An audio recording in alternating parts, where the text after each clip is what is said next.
நம்பினேன் உன்னையே நம்பினேன் ஸ்கந்தகுரோ உன்னையன்றி இவ்வுலகில் ஒன்றுமில்லை என்றுணர்ந்தேன்.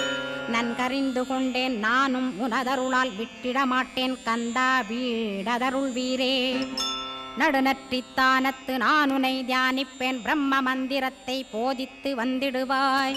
சுழுமுனை மார்க்கமாய் ஜோதியைக் காட்டிடுவாய் சிவயோகியாக எனச் செய்திடும் குருநாதா.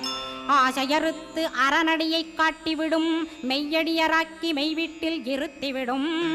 கொங்கு நாட்டிலே கோயில் கொண்ட ஸ்கந்தகுரோ கொல்லிமலை மேலே குமரகுருவானவனே. கஞ்சமலை சித்தர் போற்றும் ஸ்கந்தகிரி குருநாதா கருவூரார் போற்றும் காங்கேயா ஸ்கந்தகுரோ. மருதமலை சித்தன் மகிழ்ந்து பணி பரமகுரோ சென்னிமலை குமரா சித்தர் கருள்வோனே. சிவவாக்கிய சித்தருளை சிவன்மலையில் போற்றுவரே பழ